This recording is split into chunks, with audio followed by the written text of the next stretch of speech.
ప్రస్తుతం ఆంధ్రప్రదేశ్లో చంద్రబాబు నాయుడు గారి మీద అంబటి రాంబాబు గారు చేసిన కామెంట్స్ వైరల్గా మారాయి.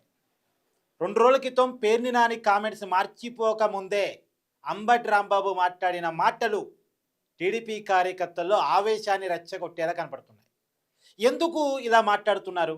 ఒకప్పుడు అంబటి రాంబాబు ఇలా మాట్లాడేవాడు, కొడాలి నాని ఇంకోలా మాట్లాడేవాడు, ఆర్కే రోజా వీళ్ళందరి నోటి దూర గురించి మనందరికీ తెలుసు. దాదాపు అర డజన్ మంది మంత్రులు కేవలం తిట్టడం కోసం మాత్రమే జగన్మోహన్ రెడ్డి గారు అపాయింట్మెంట్ చేసుకున్నారు అన్నట్టుగా ప్రవర్తించేవాళ్ళు వైసీపీ అధికారంలో ఉన్నప్పుడు. ఇప్పుడు వాళ్ళంతా ఓడిపోయి ఇంట్లో కూర్చున్నారు. ఓడిపోయినప్పటికీ, వైసీపీకి అధికారం పోయినప్పటికీ ఎందుకు వాళ్ళలో మార్పు రావటం లేదు? వాళ్ళ భాషలో మార్పు రావటం లేదు. పేర్ని నాని కామెంట్స్ ఇంకా మర్చిపోలేదు అనుకోకముందే అంబటి రాంబాబు మాట్లాడటం అంటే అర్థం ఏంటి? పేర్ని నాని మాట్లాడాడు, కేసు పెట్టారు, అరెస్టు చేస్తారనే ప్రచారం జరిగింది. సరే, అరెస్ట్ అయితే జరగలేదు, కానీ అది వైసీపీ నాయకుల మాటలని, నోటి ధోరణి ఏమాత్రం తగ్గించలేకపోయింది. అంటే దీని వెనకాల ఒక పెద్ద స్ట్రాటజీ ఉంది.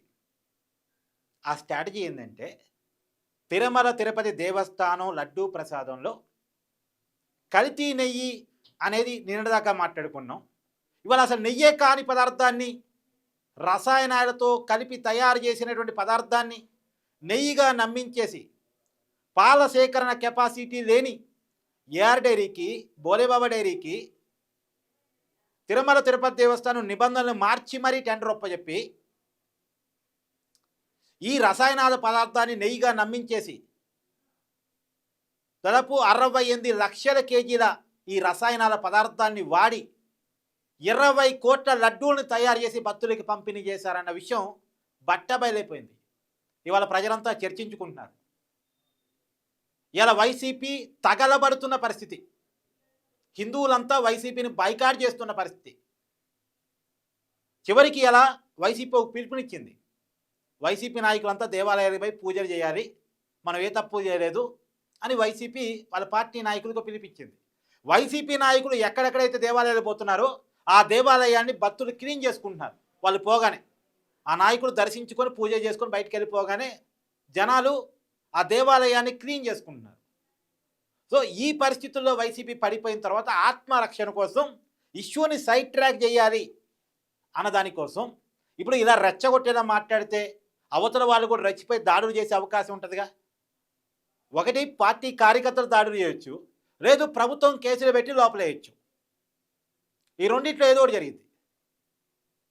వీలైనంత వరకు పార్టీ కార్యకర్తల్ని రెచ్చగొట్టి దాడులు చేయించుకోవాలి. ఇలా అంబటి రాంబాబు గారు కూడా తన మీద దాడి చేపించుకోవడం కోసం ఎంత కవ్వించాలో అంత కవ్విస్తున్నారు.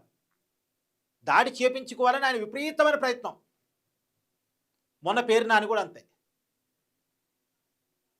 దాడి చేపిస్తే ఇప్పుడు పేర్ని నాని మీద దాడి జరిగింది, అంబటి రాంబాబు మీద దాడి జరిగింది అనుకోండి, ఎగ్జాంపుల్. చర్చ అంతా ఏమవుద్ది? టీడీపీ వాళ్ళు వైసీపీ నాయకుల మీద దాడులు చేస్తున్నారు అన్న దాని మీదే పోయింది. వెంటనే పేర్ని నాని మీదకు, అంబటి రాంబాబు మీదకు దాడి జరిగింది. వెంటనే జగన్మోహన్ రెడ్డి పరామర్శ, దాని మీద ఒక ప్రెస్ మీటు, చర్చ అంతా అసలు తిరుమల లడ్డు అనేది పక్క పోయింది. ఈ దాడుల మీదకి మారిపోయింది. దాడుల మీదకి మారిపోవాలని వైసీపీ బలంగా కోరుకుంటుంది. వైసీపీ తప్పు బట్టబయలైపోయిన తర్వాత చర్చ మారాలి, జనం ఆలోచన మార్చాలి అనుకుంటుంది. ఇప్పుడు ఆంధ్రప్రదేశ్ రాజకీయాల్లో చర్చను పక్కదో పట్టించడం కోసం వైసీపీ ఎంతకైనా సిద్ధంగా ఉన్నట్టుంది. అందుకనే లకారం బూతుల్ని వాడుతున్నారు. అది వినటానికే దారుణంగా ఉన్నాయి. మీరు ఒక్కసారి యూట్యూబ్లోకి వెళ్ళి అంబటి రాంబాబు కామెంట్స్ అని చంద్రబాబు నాయుడు అని కొట్టండి. అంటే వినొద్దు అని చెప్పాలి నిజానికి, కానీ ఏం మాట్లాడాడో మీకు ఒకసారి అర్థం కావాలని మాత్రమే చెప్తున్నాను, అంతమించేం లేదు. వినకపోతే మంచిదే, వినకూడదు కూడా. అంత లకారం బూతులు. ఒకప్పుడు కొడాలి నాని ఏ భాష అయితే మాట్లాడేవాడో ఇప్పుడు అదే భాషని అంబటి రాంబాబు వాడాడు. మొన్న Perni Nani comments on Chandrababu Naidu and Pawan Kalyan and Hindu సంఘాల మీద కూడా మాట్లాడాడు. కాషాయ వస్త్రాలు ధరించే వాళ్ళ మీద కూడా మాట్లాడాడు పేర్ని నాని మొన్న. అవి కొట్టండి, మీరు కావాలంటే యూట్యూబ్లోకి వెళ్ళి చూడండి. ఎందుకు ఇలా మాట్లాడుతున్నారు, ఎందుకు రెచ్చగొట్టేలా, ఎందుకు కవ్వించేలా మాట్లాడుతున్నారంటే రెచ్చగొట్టడం కోసమే, కవ్వించడం కోసమే, దాడి కావాలనే, చర్చ పక్కదో పట్టాలనే. సరే, టీడీపీ కార్యకర్తలు రెచ్చిపోయి వాళ్ళ మీద దాడి చేయకపోయినా సరే ప్రభుత్వమైన కేసులు పెట్టి లోపలేస్తారుగా. సో అలా కూడా ఇప్పుడు అంబటి రాంబాబు, పేర్ని నాని జైలుకి వెళ్తారు. జైలుకి వెళ్ళండి, జగన్మోహన్ రెడ్డి గారు జైలుకి వెళ్ళి పరామర్శిస్తారు. ఇదొక షో పాలిటిక్స్. వెంటనే మరి ప్రెస్ మీట్ పెడతారు, మా నాయకుడిని అక్రమ కేసులు పెట్టి అరెస్ట్ చేశారు అని. ఇప్పుడు వాళ్ళేమో అక్రమ కేసులు పెట్టి అరెస్ట్ చేశారు, రెడ్ బుక్ నడుస్తుందని వాళ్ళు ఏడుస్తూ ప్రెస్ మీట్ పెడతారు. రెడ్ బుక్ కాదు, ఇలా మాట్లాడారు కాబట్టి మేము అరెస్ట్ చేయాల్సి వచ్చిందని వీళ్ళు మాట్లాడే ప్రయత్నం చేస్తూ ఉంటారు. ఇప్పుడు చర్చ అంతా వాళ్ళు వీళ్ళ మీద మాట్లాడా, వీళ్ళు వాళ్ళకి కౌంటర్ ఇవ్వ. తిరుమల లడ్డు ఇష్యూ పక్కకు పోయింది, కల్తీ నెయ్యి వ్యవహారం పక్కకు పోయింది. ఇది వైసీపీ ట్రాప్. వైసీపీ కావాలని ట్రాప్ చేయాలని చూస్తుంది. మరి ఆ ట్రాప్లో కూటమి పడిద్దా పడదా? టీడీపీ కార్యకర్తలు పడతారా పడరా? చూడాల్సిన పరిస్థితి కనపడుతోంది. మీ అభిప్రాయం కూడా కామెంట్ రూపంలో తెలియజేసే ప్రయత్నం చేయండి. Thank you.